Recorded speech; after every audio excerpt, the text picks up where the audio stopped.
Hi there. If you're listening to this message is specifically for you. Thank you for listening to the CoBB. I'm Sharan and I co-host this with Sudeep. We've been at it for some time and we really want to thank you from the bottom of our heart for listening to us and making us reach thus far. And we'd love to know a lot more about you and what you would like to hear from us. And hence, please take just 2 minutes of your time and fill this form. The links are in the comments or in the show notes.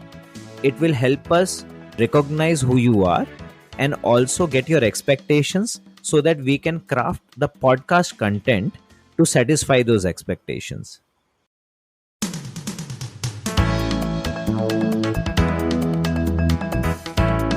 Welcome to CoBB, Conversations on the Business of Brands with Sudeep Chawla and Sharan Raghavan.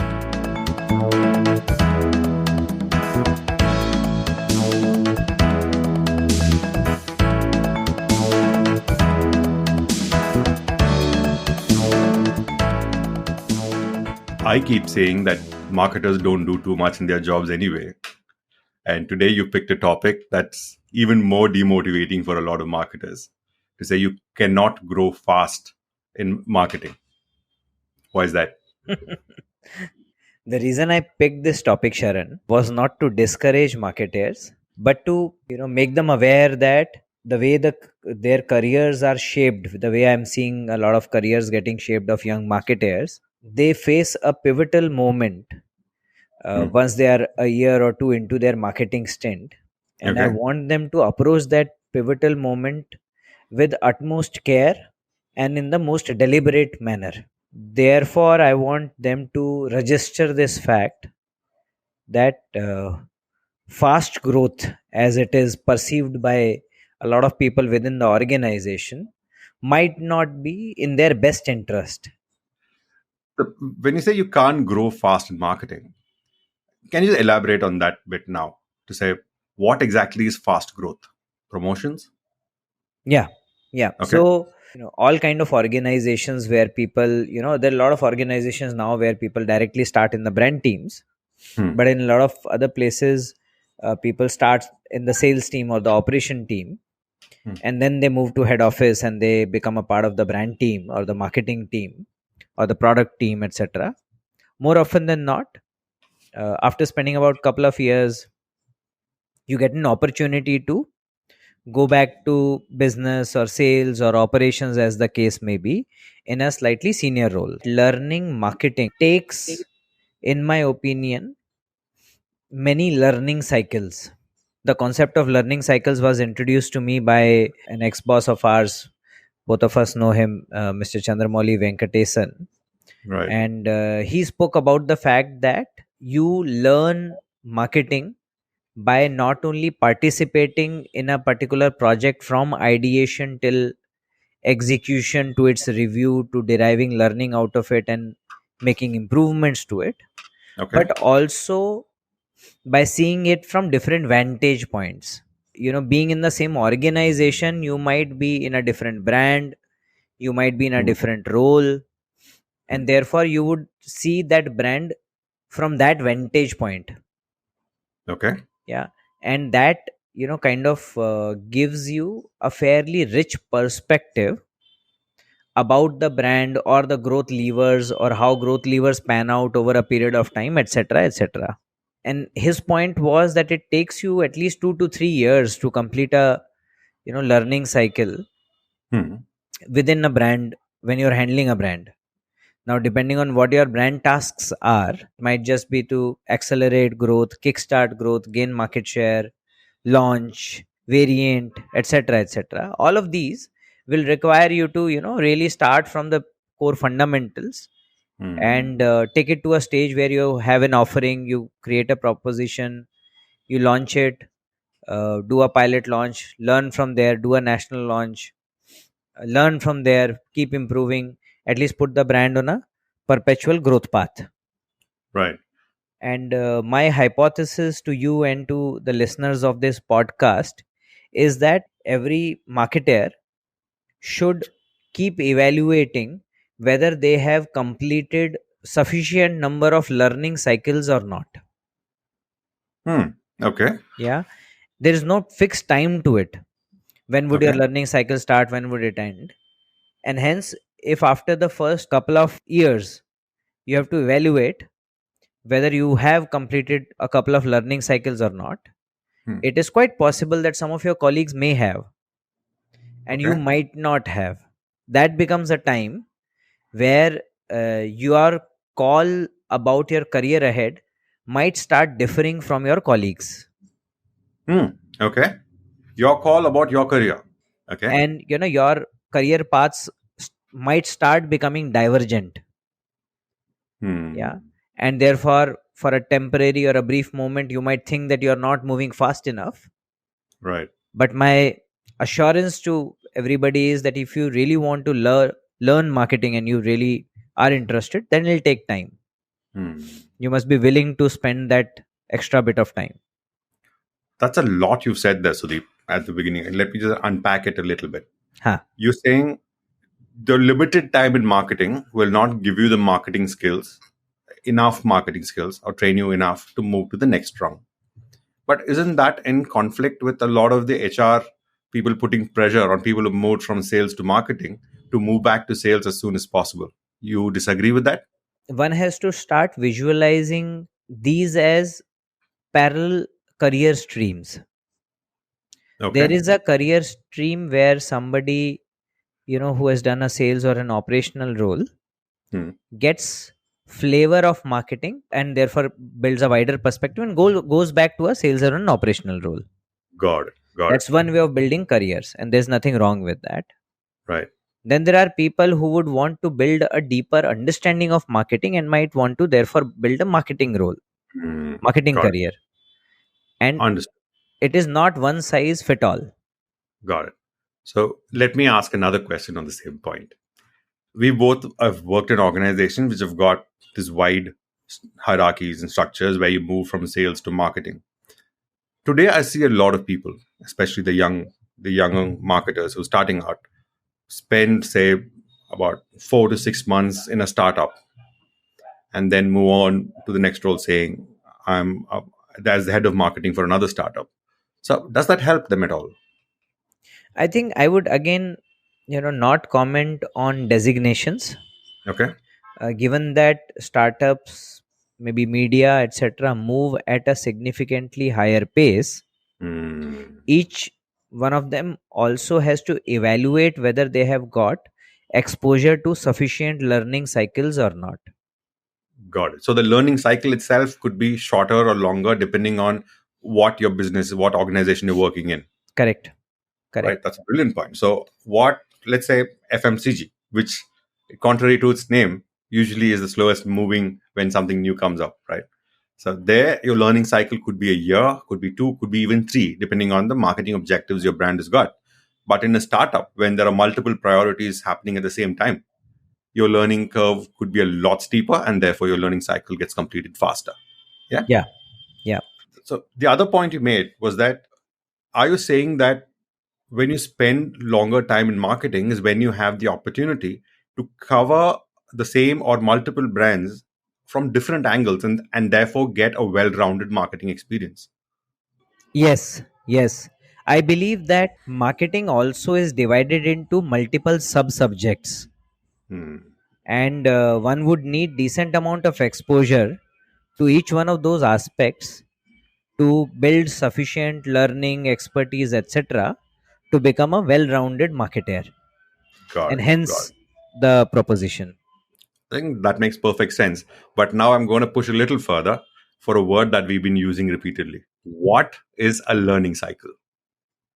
Okay, learning cycle is a particular period of time that allows you to Hmm. work on a brand problem from the start Hmm. till the time it reaches a logical conclusion, and one starts seeing the results of what comes up as from the process that you follow to Okay. solve that brand problem. Right. Like innovation and Like in P&L innovation, for management. example, the process of innovation starts from the fact that obviously there is revenue etc attached to it, but your brand will need an innovation for something, Hmm. to from maybe rejuvenating just the core itself, to entering into an adjacency, to countering a competition. Right. Yeah, there could be multiple roles, to increase average value of purchase, yeah, to Right. increase repertoire of consumers within your brand, Hmm. etc etc. So from realization of that role to the entire process of innovation, from idea to market, Hmm. to going through the launch, understanding the levers of launch, understanding the importance of each element of the Hmm. launch process, to getting feedback of on the launch, and possibly then baking that feedback to improve the launch towards the ending stages etc, will Right. possibly qualify as a learning cycle.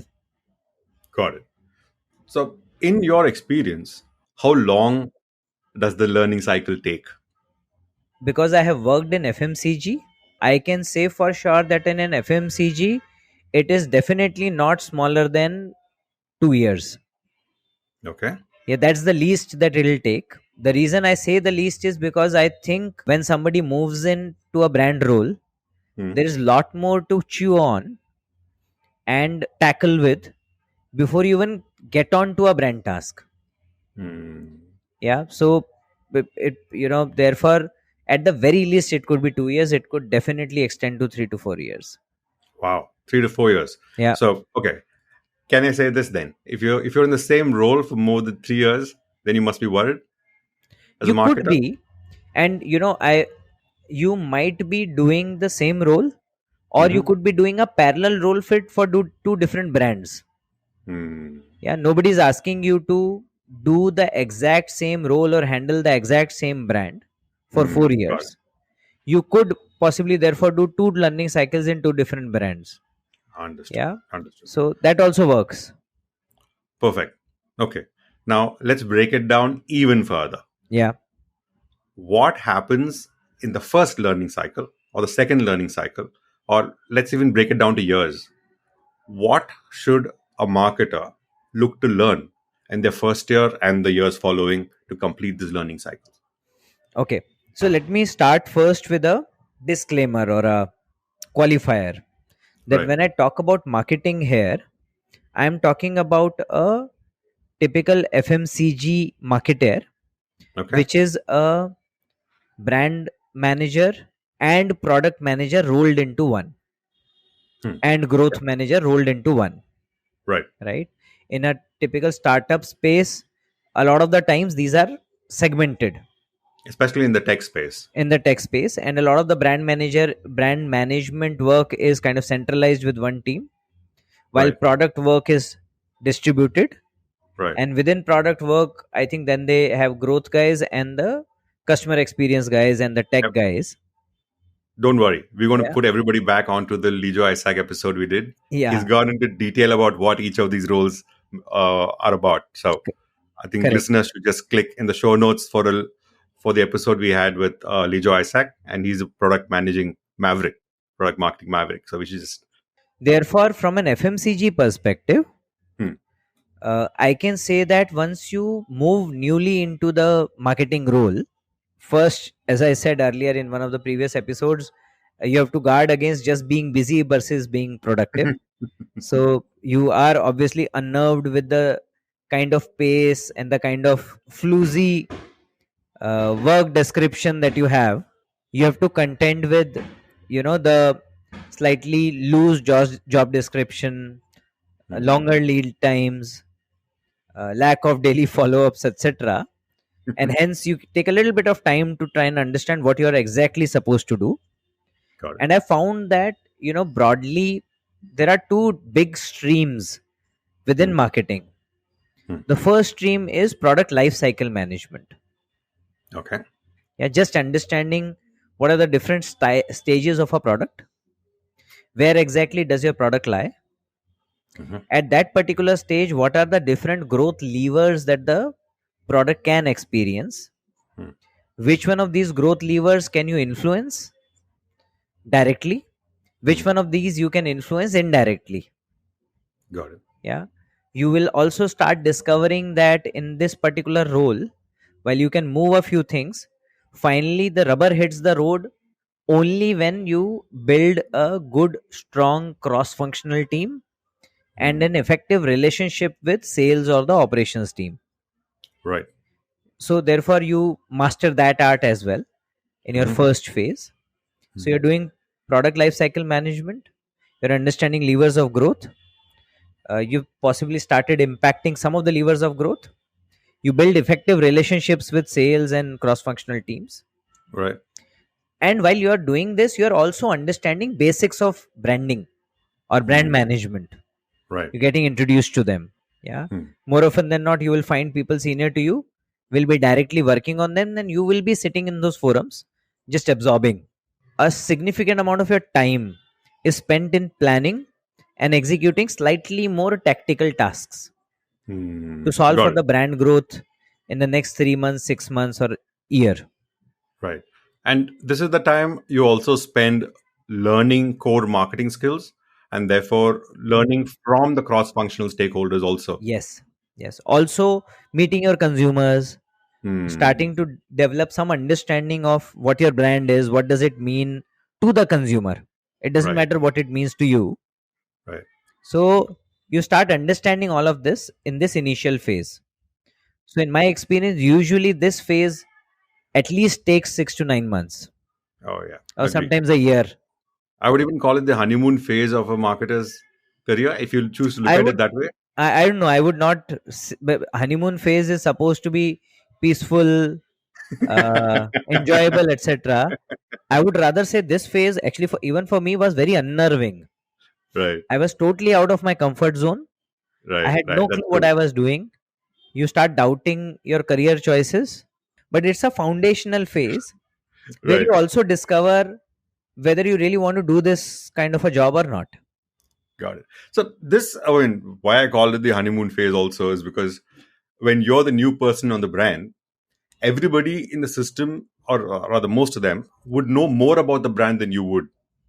And therefore, building rapport could be a way to learn from all cross functional stakeholders and spend that time focusing on just absorbing everything about the brand from consumers to agency to your supply team to your sales team, everybody.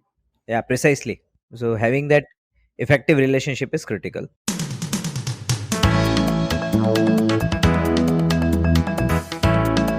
Thank you for listening to CoB, Conversations on the Business of Brands with Sudeep Chawla and Sharvana Raghavan. Subscribe and learn more at cobcast.net. That's COBBCAST.net.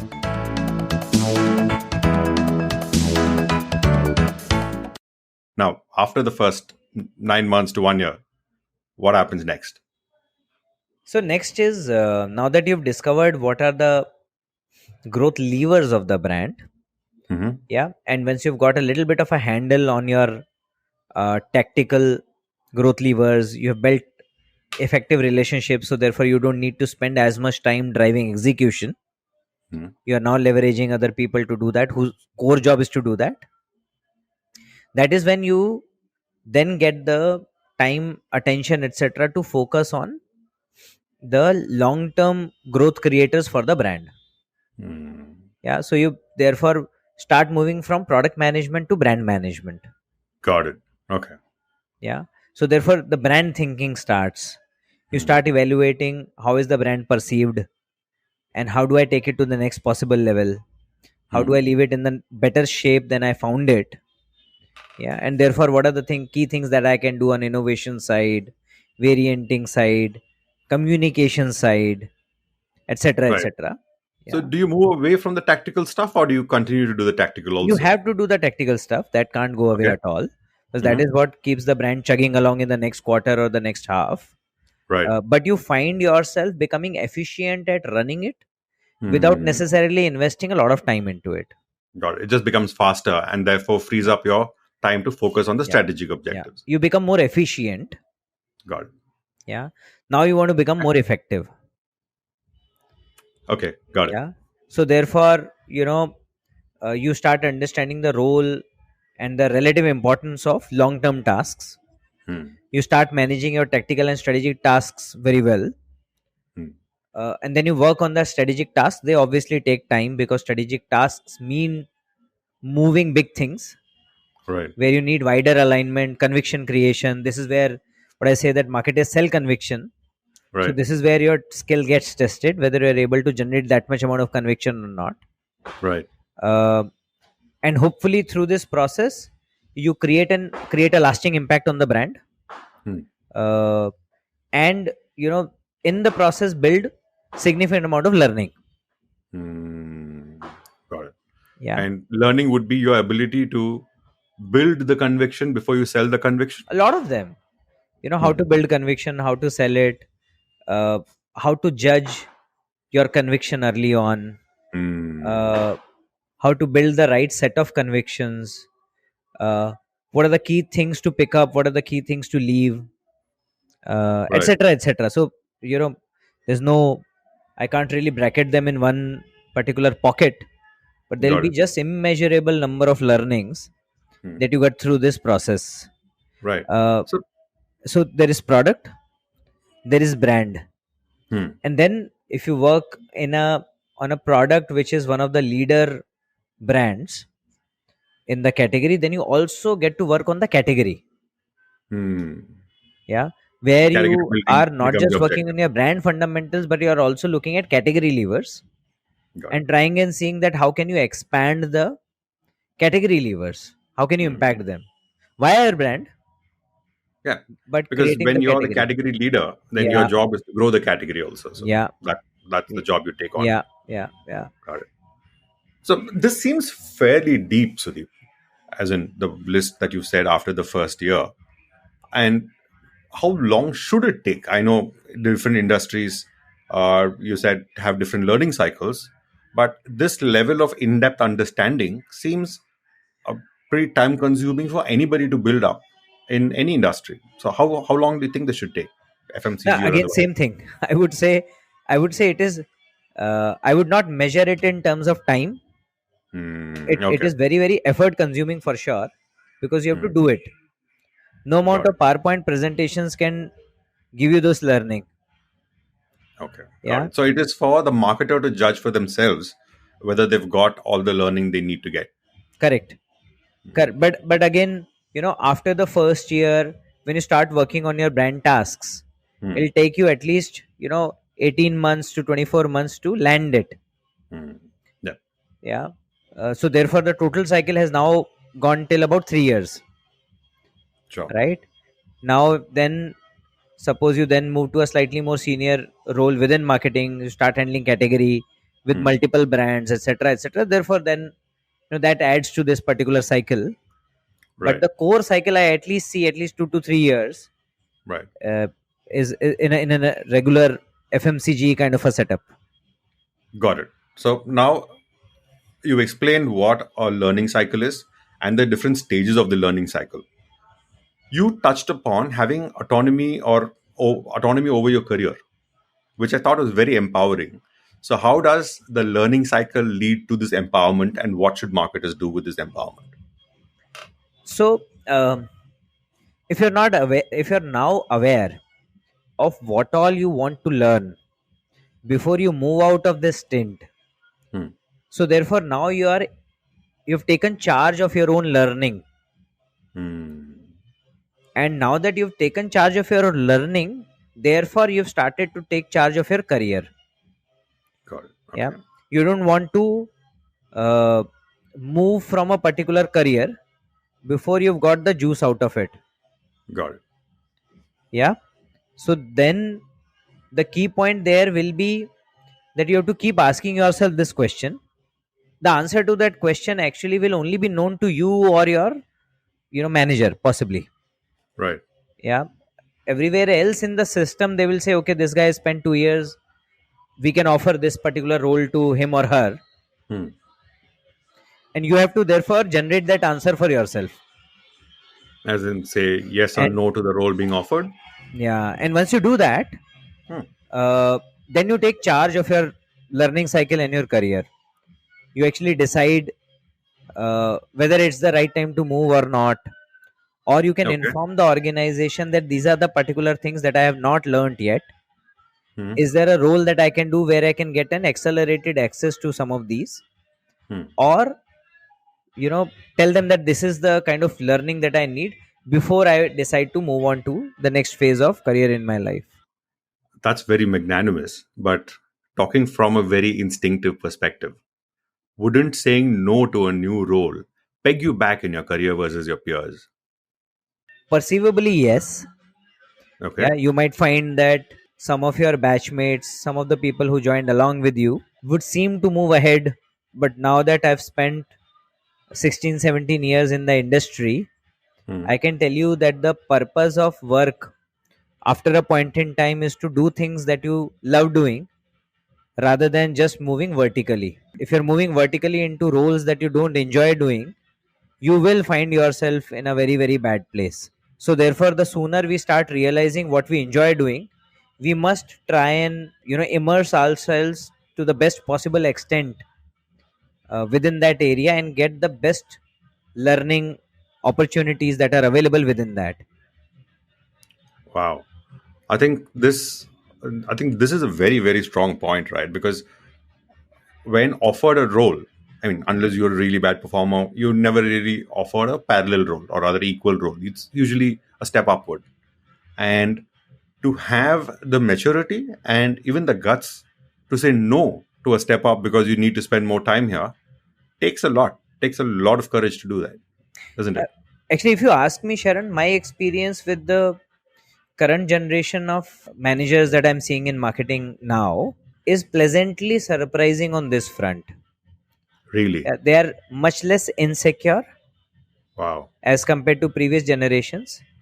So I see them making their own brave choices about their career by saying no to the beaten paths. Wow.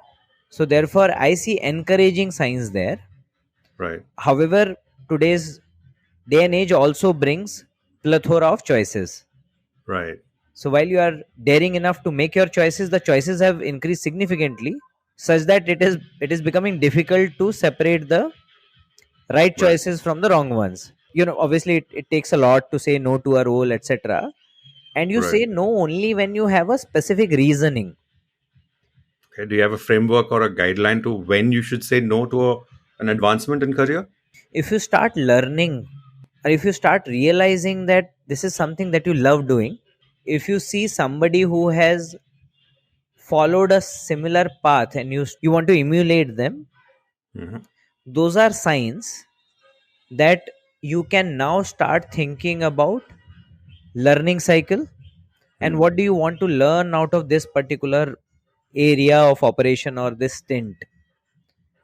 Wow. And then you get into the next level conversation of saying what are the key things I want to learn Hmm. out of marketing or sales or finance or wherever you are at that point in time.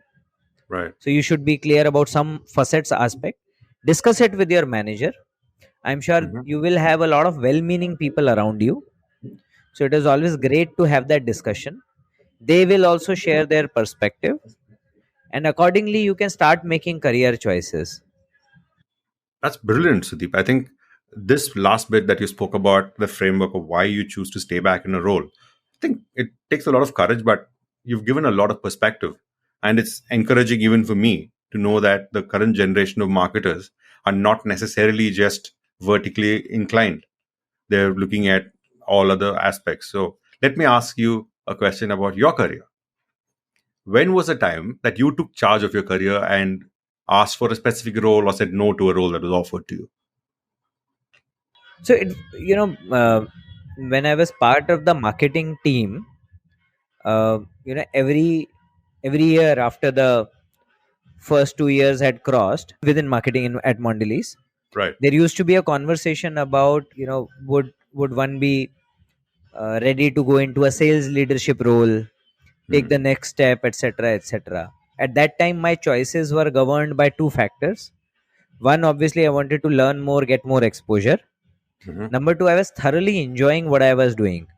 In and marketing. I was in marketing, and I was really inspired by people that I was working with, and hence I saw no reason for me to move out and do something else, etc., etc. Got And it. only when I had done 2 3 roles, I realized that okay, I've got a decent amount of exposure.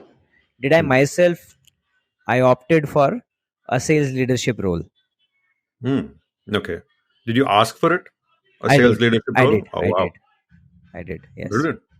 And I think this is where this reminds me of one of the points in Molly's book, Catalyst, where he says the first 10 years of your career with your peers will be almost equal. Yeah. It's only after the 10 years that you start diverging in how your career progresses. And Actually, it was more than that. So he hmm, said that your total career is roughly about 35 to 40 years. right, So he actually said that the difference between you and your peers in the hmm, first half of your career, which is about first 20 years, right, will be from somebody will move from A to F, other person will move from A to E or A to G. So it'll right, at least be between E, F, G. hmm, And what you do in this foundational stage determines whether after that F or G, somebody will reach till Z and somebody hmm, will burn out at I. And there's nothing wrong with either. It's just that you give yourself the best possible chance hmm, so that whatever your choices are, you are best placed to realize them in the second half of your career. perfect. Yeah. If your choices is to be till I and be happy in life, excellent. But Hmm. you give yourself the best possible chance for that realization by investing into learning in the first half of your career. Brilliant, brilliant. You can't fast track your growth necessarily in marketing because there are certain learning cycles you must go through. And every industry's got a different pace at which the learning cycle operates.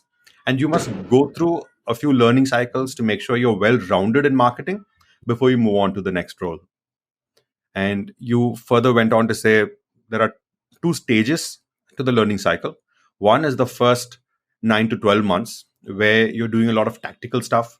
You're learning what your brand is about, building relationship with the cross-functional teams, understanding the consumers, and merely being present when the strategic conversation is happening, but executing a lot of the tactical stuff. The second part of the learning cycle, you said, is that you are taking more charge of the strategic angle of the brand, and you become very efficient with the tactical stuff, so that doesn't take as much time as it did earlier, and you become very effective with the strategy piece. And then it came down to the best part of the episode for me to say, when you understand your learning cycle is when you are empowered to make the choice to say yes or no to the next role that comes your way. And there is great strength in saying no.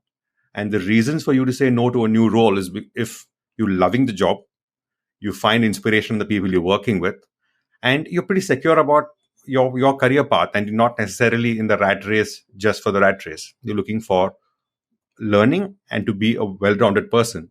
And this tails off with what Molly said in his Catalyst book, to say how much grounding foundation you build in the early stages of your career is what will set you up for whatever your ambition is in the second half of your career. Correct. Well summed. So hopefully, Sharon, you're now convinced you can't grow very fast in marketing. You can't. Thank you, Sudeep. Ciao. Thank you, Sharon.